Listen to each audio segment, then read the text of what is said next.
Thank you.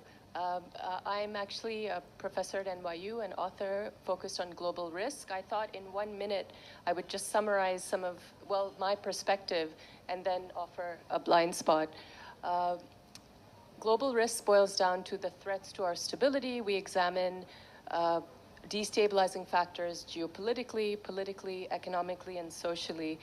And frankly, having worked on this topic, of course, climate change comes up quite a lot, but having worked on this for the last decade, I think everything that we're dealing with now, including the struggle with tackling the climate crisis, boils down to the fact that we are in a new era, the post-Cold War era, that was driven by the U.S.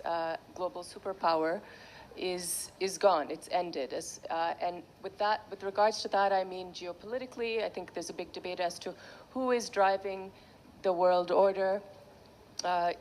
Which countries or country will be leading the world order and leading the charge on climate change. Secondly, we have confusion also, as you know, about our political system. Since the Arab Spring, from my perspective, we've been in a crisis of political legitimacy in most parts of the world, where citizens armed with social media have been challenging their governments, wondering if there could be a better way to govern or a more legitimate way.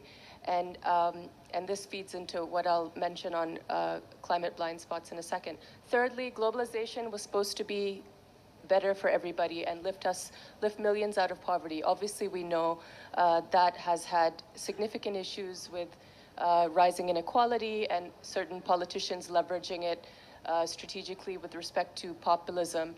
Lastly, with respect to the post-Cold War era, we were supposed to be we were supposed to all get along. We were supposed to embrace human rights, liberalism, but we are in a post-Cold War era where we are confused, and there is a dangerous level of hate and extremism that has evolved from Islamophobia to an East Asian backlash, from Islamist extremism to Buddhist extremism and far-right extremism. So this is how I view the world, and if you take that into account and then reflect on climate, I think part of the reason, or rather what we will likely see this decade, is that a resurgent crisis of political legitimacy. We won't have leaders doing what we need to do. As we know, it's unlikely we'll meet the 1.5 degree target, from what I understand from the conversations last week.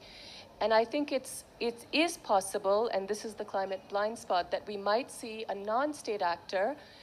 My guess would be an activist tech billionaire that tries to hack the planet. As you may be aware, billionaires, particularly in the US, especially during the Trump years, have become a lot more vocal. They have the means, they have the ability to execute in a way that, and drive change in a way that's quicker at times than government. And I think it's not inconceivable that whether it's Elon Musk or Bill Gates in particular, who has talked a lot about solar geoengineering as a way to cool the planet. And I would imagine this could be a significant risk. We don't know the consequences.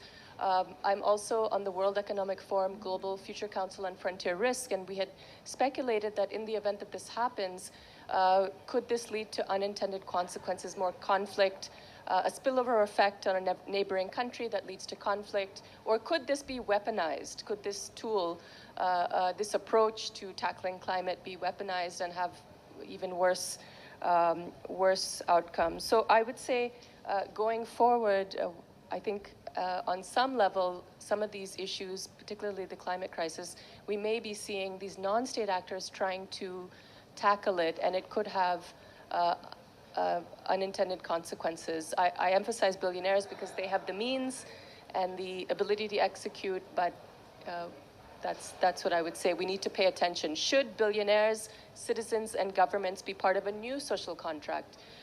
Because they are often filling the policy gap.